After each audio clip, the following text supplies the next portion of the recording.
La vie ressemble rarement à ce qu'elle promet au départ. Elle ne se déroule pas en ligne droite, elle ne récompense pas toujours l'effort immédiat, et elle ne prévient presque jamais avant de placer un obstacle sur le chemin. Pourtant, derrière ce désordre apparent, il existe une logique silencieuse, une mécanique discrète que certains comprennent intuitivement, pendant que d'autres la subissent, sans jamais mettre de mots dessus. Machiavel aurait dit que le monde n'est ni juste ni injuste, il est stratégique. Il récompense ceux qui savent lire les situations, comprendre les rapports de force et agir avec discernement. Sun Tzu, bien avant lui, observait déjà que la victoire ne dépend pas de la violence, mais de la lucidité. Et si ces deux penseurs continuent de traverser les siècles, ce n'est pas parce qu'ils parlaient de guerres anciennes, mais parce qu'ils parlaient en réalité de la vie elle-même. Dans cette vidéo, il est question de ces règles invisibles, de ces mécanismes qui transforment une contrainte en opportunité, un retard en avantage, un échec en levier. Il ne s'agit pas de manipuler le monde, mais de cesser d'être manipulé par lui, de comprendre pourquoi certains semblent toujours retomber sur leurs pieds, pendant que d'autres, pourtant brillants, peinent à avancer. Restez bien jusqu'à la fin.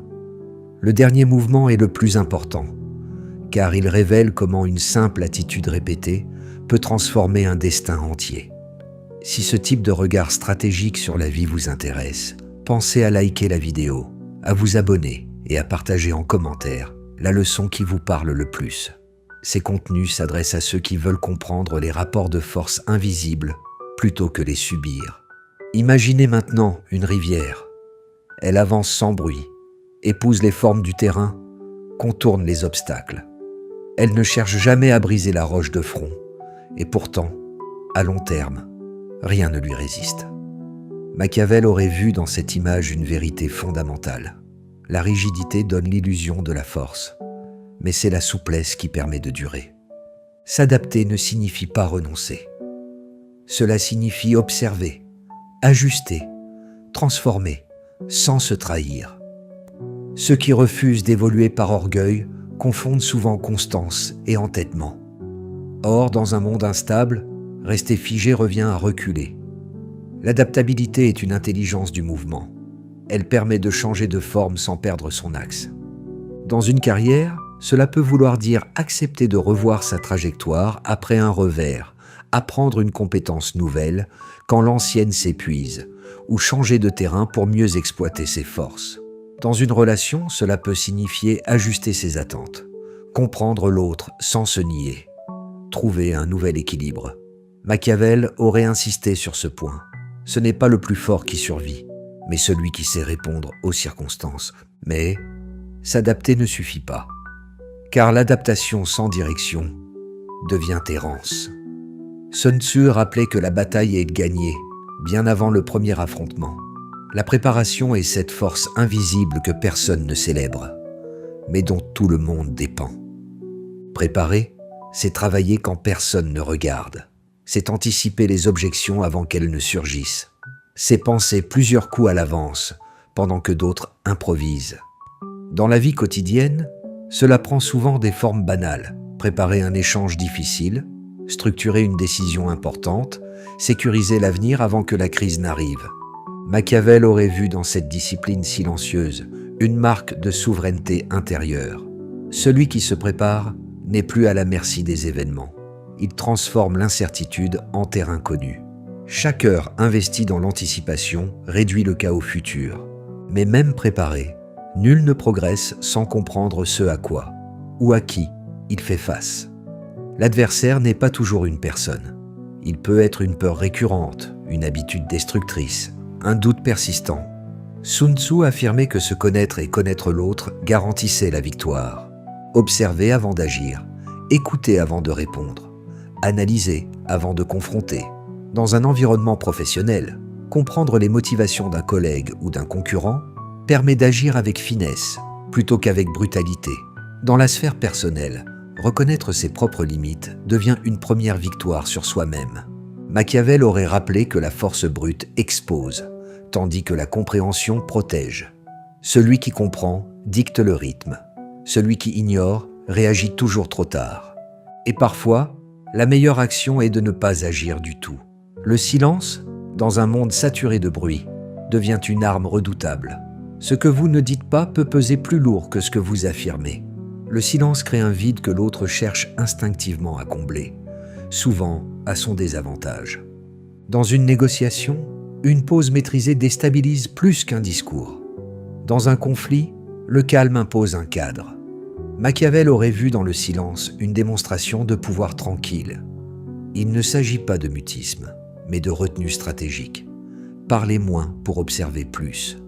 Mais aucune stratégie ne se construit seule. Les grandes victoires sont rarement individuelles. Elles reposent sur des alliances bien choisies. Sun Tzu insistait sur l'importance de l'union des forces. Machiavel, lui, savait que les alliances exigent lucidité et équilibre. Une alliance efficace n'est ni une dépendance, ni une naïveté. Elle repose sur des intérêts partagés, des complémentarités assumées, des objectifs clairs. Dans la vie, cela peut être un mentor, un partenaire, un allié ponctuel. Savoir s'entourer, c'est multiplier ses capacités sans se disperser. Mais l'art le plus subtil reste peut-être celui d'influencer sans apparaître. Machiavel excellait dans cette zone grise, où l'on façonne les événements sans jamais se montrer comme l'auteur. Sun Tzu parlait de vaincre sans combattre. Il ne s'agit pas de manipuler grossièrement, mais de suggérer, d'orienter, de planter une idée et de laisser l'autre la faire sienne. Une question bien placée vaut parfois mieux qu'un argument. Une observation partagée au bon moment peut transformer une décision entière. Cette influence douce demande patience et finesse. Elle évite les résistances frontales et crée une adhésion naturelle. Machiavel aurait souri devant cette élégance stratégique. La peur, elle aussi, a sa place. Non pas la peur brute qui paralyse, mais celle qui clarifie. Machiavel affirmait qu'il valait mieux être craint qu'aimé si l'on ne pouvait être les deux. Non par cruauté, mais par efficacité. La peur bien dosée concentre l'attention, rappelle les enjeux, pousse à l'action. Dans un cadre collectif, exposer clairement les conséquences d'un échec peut mobiliser plus sûrement que des encouragements vagues.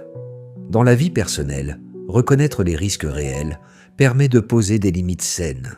Sun Tzu utilisait l'incertitude pour déstabiliser, non pour détruire. Mais toute stratégie exige une vertu rare, la patience. Attendre n'est pas renoncer. Attendre, c'est choisir le moment juste. Machiavel aurait vu dans la précipitation une faiblesse déguisée. Celui qui agit trop tôt gaspille ses forces. Celui qui sait attendre transforme le temps en allié. La patience permet de laisser mûrir une opportunité, de laisser l'adversaire s'exposer, de clarifier une situation trouble. Elle n'est jamais passive. Elle est attentive, calculée, résolue. Enfin, il y a l'illusion. L'apparence façonne la perception, et la perception influence la réalité. Machiavel savait que le monde juge sur ce qu'il voit. Projeter la confiance, même quand le doute existe, peut ouvrir des portes. Transformer un revers en récit de progression change le regard des autres, et parfois le sien. Mais rien de tout cela ne tient sans persévérance. Les échecs sont inévitables. Les chutes font partie du chemin.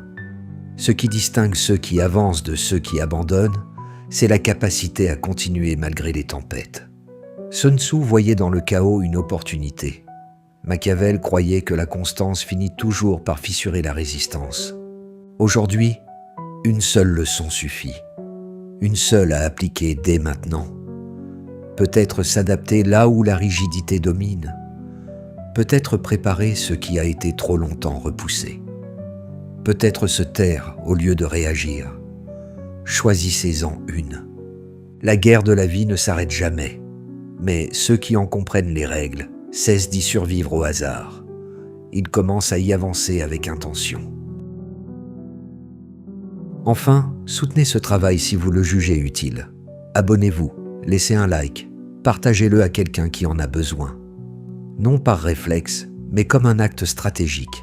Chaque geste compte pour renforcer les voix qui éveillent plutôt que celles qui endorment. Et souvenez-vous des mots de Machiavel.